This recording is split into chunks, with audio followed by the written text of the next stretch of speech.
Yeah, hi. Alrighty. Ladies and gentlemen, it is time for your AEW Dynamite review. Late out of date, early morning edition, alright? 5 years of AEW, right? Or AEW Dynamite. I mean, it kind of is basically just been 5 years. 5 years of AEW Dynamite, the 5 year anniversary. It's funny how this year, SmackDown has its 25th anniversary of SmackDown, and they're not really doing anything for it, especially since the episode that's coming up this Friday is the anniversary edition, as it's supposedly on Wikipedia or it's in on sources. But this is also the 25th year, and they barely are doing anything for it, anyways. I guess they're lazy to bring legends back or make people care. I don't know, whatever. But 5 years in AEW, like the excuse is there's not much history anyways for AEW to have an anniversary show, because 5 years is not big enough as 10 years to do like bringing some people onto the show, whatever. It's not even like freaking big enough, so it's whatever. But whatever. 5 years of AEW. There's not much history has progressed, okay? 5 years of AEW. And I hope this puts to rest for people saying, give AEW a chance or whatever. Because guess what? We've been giving this shit a chance for 5 years. And AEW has really just been shit. Alright? Grab your Coca-Colas, drink it magnificently, spine this bitch go. Oh shit. I recorded magnificently. I just don't have the ball right now. Good stuff. Alright, let's talk about the show, shall we? Let's talk about AEW there's 5 years of AEW, folks. Throughout the show, they've been recapping the show. Well, not recapping, but they've been showing highlights of the year, throughout the year of AEW. In the future, by the way, I will make a video about AEW gang. So it's official. AEW will still be around on TNT and TBS, and they have a streaming deal with HBO Max, but it's a discount price for when you have pay-per-views on the show. So we'll talk about that. But in my short statement about that, I mean, again, sure, good for AEW, but my God, like, you see. So they're doing a package deal of the entire shows, right? And I don't even think the entire show. Yeah, so you don't even get full AEW content. You don't even get the full AEW content. They don't have. There's no. It's not gonna be like WWE Peacock or the WWE Network. There's not gonna be right now, at least for right now, all the AEW Dynamite episodes from there, or the Collisions or Rampage. Rampage might be actually ending, by the way, folks. Also, like they're doing it as a package deal. The pay-per-views are not going to be the same price as like Peacock or whatever. You have to pay extra for the pay-per-view, which is like, ugh. That's just a lot. I mean, it's easier, but fine. But just in the end of the day, other than that, it's just like, it's not really promising. I don't think people are going to be willing to spend extra just to, even casual viewers would try to watch AEW, like, to spend extra, you know what I mean? Oh, discount price, but they had to still spend a little extra on a streaming site. So it's like, whatever, I mean, good for AEW, but it's just like, wow. And then, like, the thing is, you wonder why AEW is, like, freaking,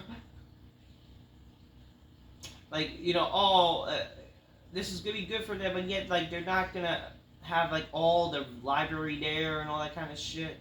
And just, HBO,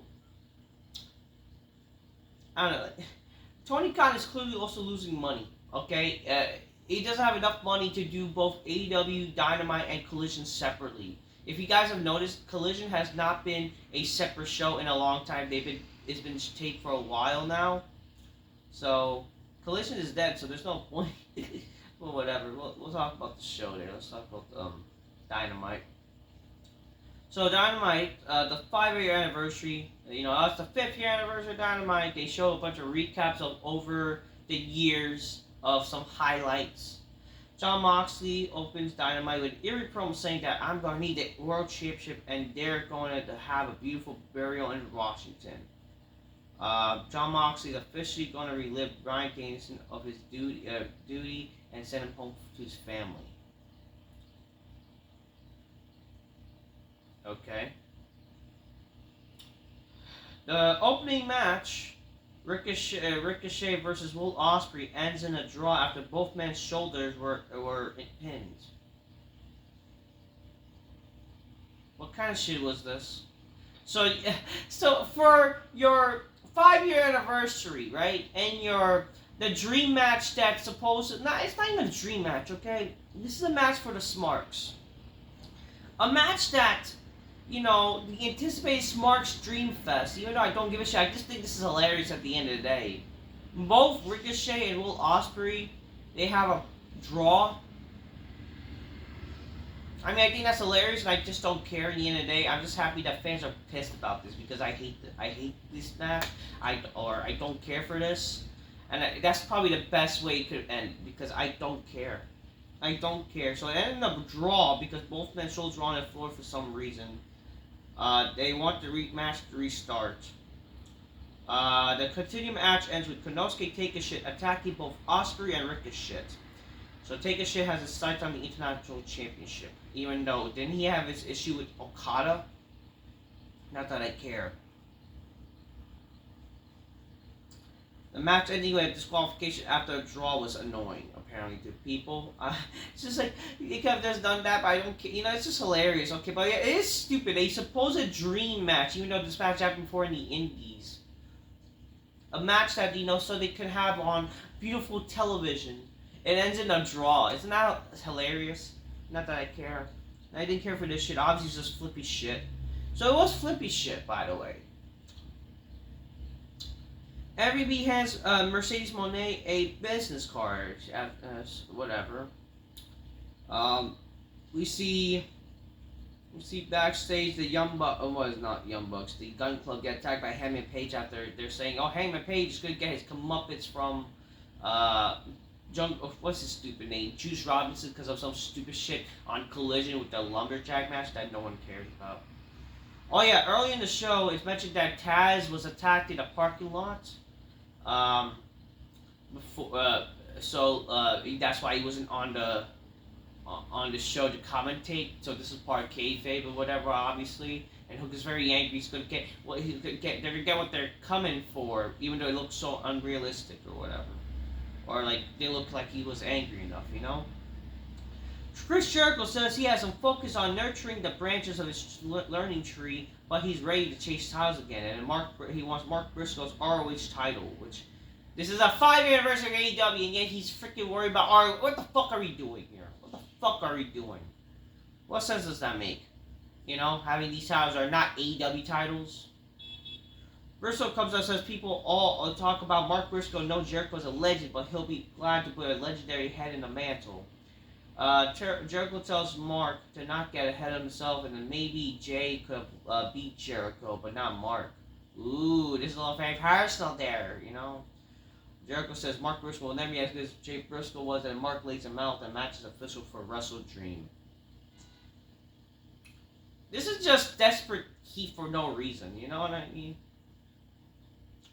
Darby admits that a mistake was made from putting the title, his title match on the line against Mox, but Darby always went against the odds, and maybe he cared about proving Mox wrong and it costing him. But Darby isn't going to miss Wrestle Dream, so he makes an open challenge. Anyone who wants to face him and meet him. A lot of people are saying this might be like Bobby Lashley showing up or whatever. I don't know. Hangman defeats Juice Robinson, but then Jay White returns and attacks him, and I don't care. All of a sudden, they're baby faces? I don't know. Shibata just challenged Jack Perry for Wrestle Dream, and Perry accepts, and I don't care. Bryan Danielson says, it's the 5-year Moxley. I want to kick your head in. But it's a 5-year anniversary, and this is about, it's not just about us, it's about the AEW title, it's about AEW's 5-year anniversary. That's why it's all about tonight, breaking, like, ending bridges or whatever. And he challenges Okada?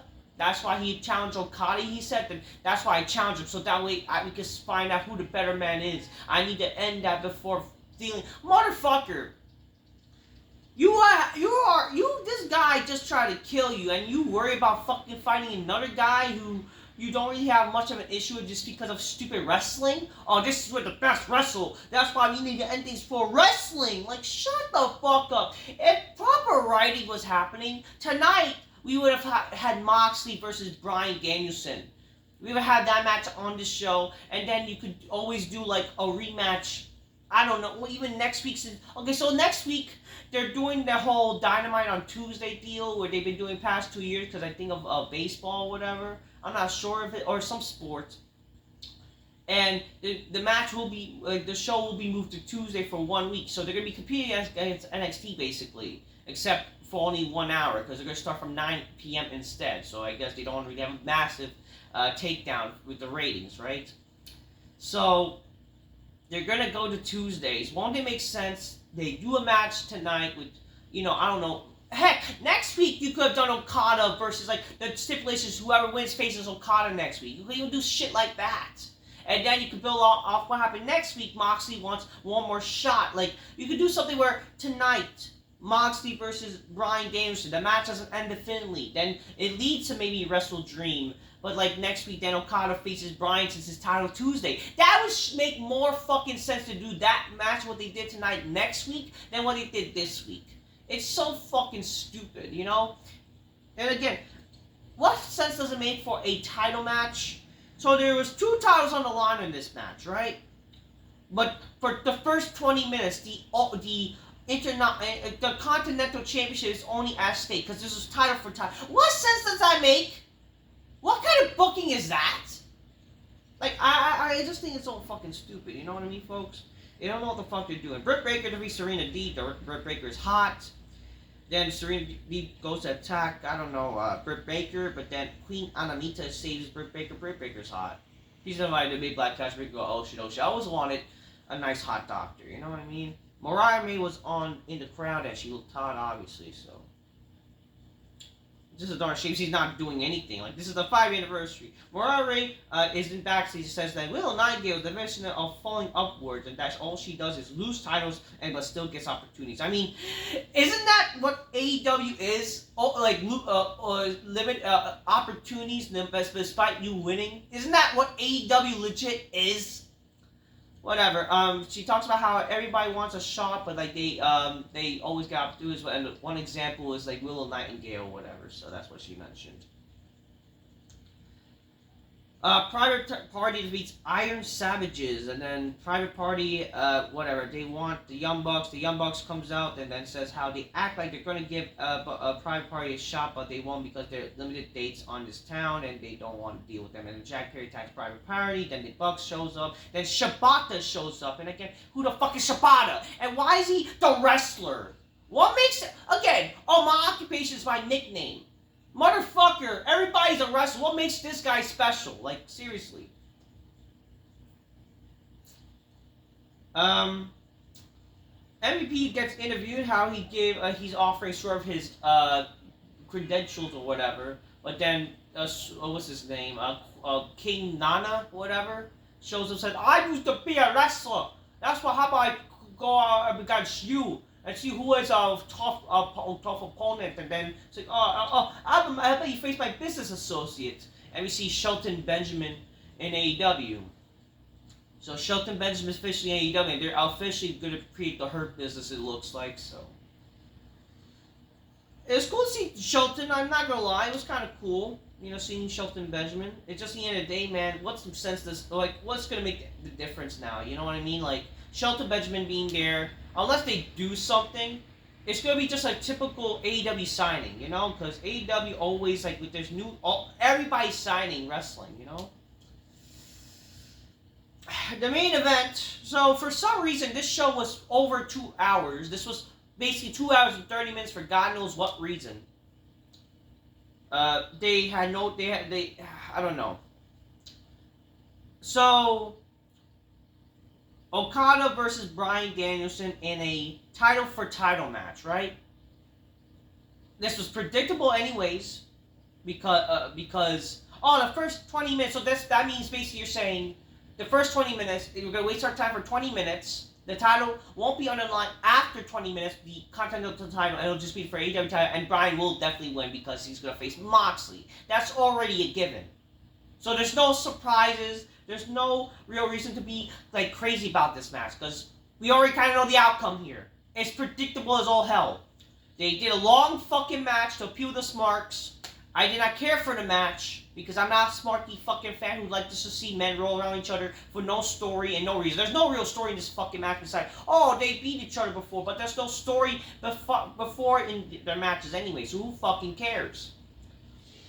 They had their shitty match, their long, boring, gay fucking rust hole match for fucking 50 minutes or something. Basically over 45 minutes. Your Smarky Jizz Fest match where they roll around each other doing gay looking moves, false finish bullshit. That's what they did. And then Bryan Danielson eventually won after 45 minutes. The first 20 minutes was a waste of time. Then the Continental title will no longer be on the line. Just the AEW title. Bryan won. Big fucking whoop. And Bryan won because apparently Okada got distracted from the bad guys. A decision between the bad guys there, guys. Got distracted by the Blackpool Combat Club. After the match, and Moxley gets attacked by not attacked, but like they're gearing up for attack by Moxley. Claudio and Pac, they pick him up like he was gonna help him, but then like they're holding him back from Moxley. Moxley's like, I don't need to do this because if I was really if I wasn't in charge or something, I would have took you out years ago. But I'm doing this because of him or something. So he mentions how he's doing it for somebody. You think any of this is about me? Let me get something through your simple-minded, blueberry pickle little brain. None of this is about me. None of this is what I wanted. I'm playing something much bigger than myself. Everything I do is I have to. Vice versa, I have to, because no one will, no one can. If any this about me, I would put you out of misery years ago. So he's about to attack him, but then Wheeler Yuta comes out with a hammer. And it looked like, he's going to turn heel on Bryan. It just looks so stupid. So eventually, when he does probably turn heel, it's going to look stupid anyways and predictable. It was like, why does he need to turn heel? Like, who the fuck even cares if he was a turn heel? Who cares about this shit? Whatever. Like, I mean, that's what they look like it was going to fucking do, but like, what's the reason? Whatever. Like, they all attack each other anyways, so it's going to not make any sense if they even turn heel or whatever. But yeah, he's like, I'm done being a child. How about you guys go against me? And Bryan and a tag match is for next week's Title Tuesday. So a show that's called Title Tuesdays, and yet the titles are not on the line. What are we doing here? Whatever. That was AEW, and no one reacted really on the main events. You would think like, a tag match. I challenge you a tag match with Bryan, and no one really reacted. What does that tell you about AEW? Who the fuck really cares? So that was the 5-year anniversary. What a waste of 5 years. This show felt like kind of like 5 hours of nothing anyways. 5 hours, 5 years of fucking shitty indie style wrestling on AEW. And I don't care. There's been some decent things, don't get me wrong, with AEW, but I don't fucking care. 5 years of AEW Dynamite has been shit. Till next time, peace, bye.